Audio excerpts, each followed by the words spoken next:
บริษัทเบสวรรค์อินเตอร์จำกัดผู้เดียวได้สุกยูเงินจำนวน 30 ล้านกีบเพื่อส่งเสริมในการปฏิบัติของเจ้าหน้าที่ทางป้องกันความสงบนครหลวงจันทร์เนื่องในโอกาสเฉลิมฉลองบุญปีใหม่ลาวพ.ศ. 2568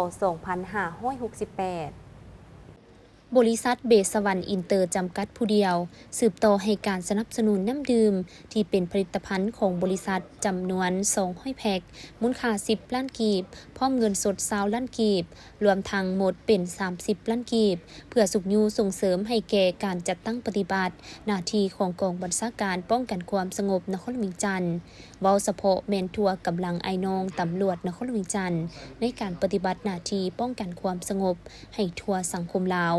ก็คือชาวนครหลวงจันทร์มีความปลอดภัยในโอกาสเฉลิมฉลองบุญปีใหม่ลาวพ.ศ. 2568ที่จะมาถึงนี้พิธีมอบรับการสุกยูดังกล่าวได้จัดขึ้นในตอนบ่ายของวันที่9 เมษายน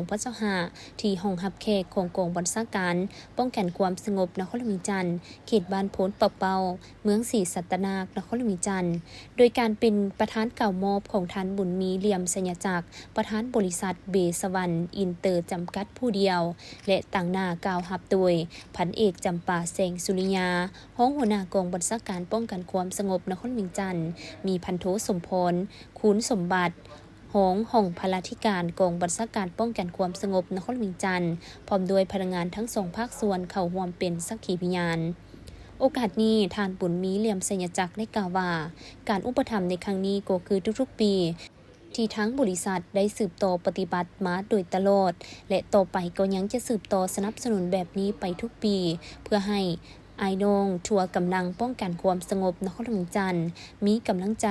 พร้อมเอาใจใส่ปฏิบัติหน้าที่เข้าในวิกงานป้องกันความสงบภายในนครหลวงจันทร์และในโอกาสปีใหม่ลาวขอให้ไอ้น้องทัวกำลังตำรวจจงพร้อมกันมีสุขภาพพลาไม้ที่สมบูรณ์แข็งแรงและประสบผลสำเร็จในหน้าที่การงานทุกประการจากนั้นพันเอกจำปาแสงสุริยาก็ยังได้กล่าวแสดงความขอบใจเป็นอย่างสูงมายังประธานบริษัทดังกล่าวซึ่งย้ำใดก็ได้ให้การสนับสนุนไอ้น้องตำรวจนครหลวงจันทร์โดยตลอดมาซึ่งน้ำใจของทานพวกเขาจะนำใช้เข้าในการจัดตั้งปฏิบัติหน้าที่ป้องกันความสงบในระยะที่พ่อแม่พี่น้องชาวลาวก็คือชาวนครหลวงจันทร์เฉลิมฉลองบุญปีใหม่ลาวพ.ศ. 2568ตามฮิตของประเพณีลาวยังมีความปลอดภัยและเบิกบานม่วนซื่น